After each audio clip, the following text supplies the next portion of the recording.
Hi everyone, it's Dana again with Piedmont Park Conservancy, and today's read-along is an Andrea Beatty book called Rosie, Revere, Engineer.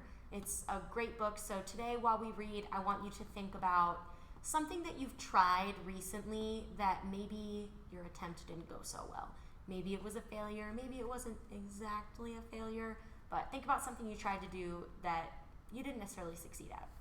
So let's jump into this book.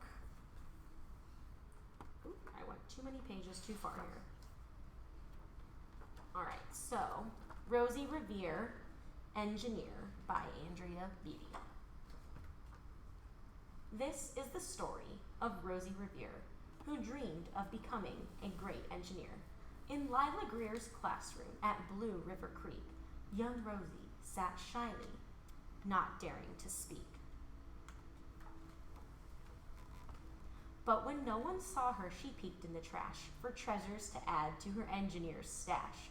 And late at night, Rosie rolled up her sleeves and built in her hideaway under the eaves.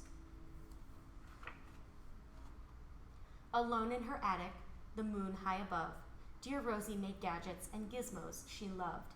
And when she grew sleepy, she hid her machines far under the bed where they'd never be seen. When Rosie was young, she had not been so shy. She worked with her hair swooping over one eye and made fine inventions for uncles and aunts, a hot dog dispenser and helium pants. The uncle she loved most was zookeeper Fred. She made him a hat to keep the snakes off his head, from parts of a fan and some cheddar cheese spray, which everyone knows keeps the pythons away. And when it was finished, young Rosie was proud.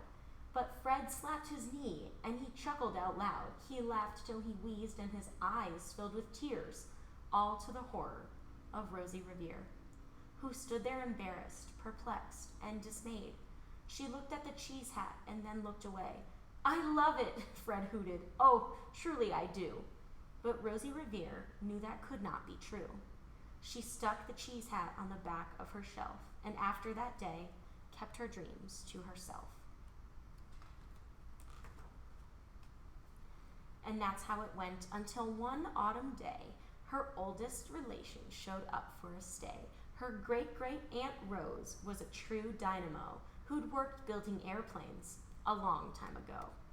She told Rosie tales of the things she had done and goals she had checked off her list, one by one. She gave a sad smile as she looked to the sky. The only thrill left on my list is to fly. But time never lingers as long as it seems. I'll chalk that one up to an old lady's dreams. That night, as Rosie lay wide-eyed in bed, a daring idea crept into her head. Could she build a gizmo to help her aunt fly? She looked at the cheese hat and said, no, not I. But questions are tricky and some hold on tight, and this one kept Rosie awake through the night. So when dawn approached and red streaks lit the sky, young Rosie knew just how to make her aunt fly. She worked and she worked till the day was half gone, then hauled her cheese copter out onto the lawn to give her invention a test, just to see the ridiculous flop it might turn out to be. Strapped into the cockpit, she flipped on the switch. The helio cheese copter sputtered and twitched. It floated a moment and whirled round and round, then froze for a heartbeat and crashed to the ground. Then Rosie heard laughter and turned around to see the old woman laughing and slapping her knee. She laughed till she wheezed and her eyes filled with tears, all to the horror of Rosie Revere, who thought, oh no, never, not ever again will I try to build something to sputter or spin or build with a lever, a switch, or a gear, and never will I be a great engineer. She turned round to leave, but then great-great-aunt Rose grabbed hold of young Rosie and pulled her in close and hugged her and kissed her and started to cry. You did it, hooray! It's the perfect first try. This great flop is over. It's time for the next. Young Rosie was baffled, embarrassed, perplexed. I failed, said dear Rosie. It's just made of trash. Didn't you see it? The cheese copter crashed. Yes, said her great aunt. It crashed, that is true. But first, it did just what it needed to do. Before it crashed, Rosie, before that, it flew.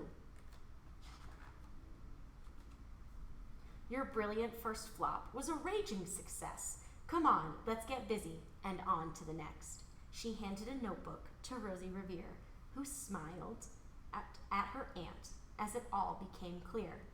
Life might have its failures, but this was not it. The only true failure can come if you quit. They worked till the sun sneaked away to its bed.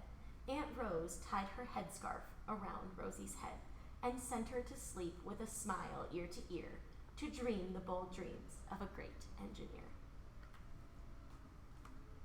At Blue River Creek, all the kids in grade 2 build gizmos and gadgets and doohickeys too. With each perfect failure, they all stand and cheer, but none quite as proudly as Rosie Revere. And that wraps up our reading. So as always, with every story time, we have some kind of takeaway. And my takeaway for you all for today is that you should not be afraid of failure. Failure and making mistakes is all part of growth and success. And we saw that with Rosie. Even though she felt like she was failing, she was actually learning so much and eventually became successful. So don't be afraid of that failure. It's definitely important. Thank you so much for joining us today, and we cannot wait to see you for another read-along and another new book. Bye, thank you.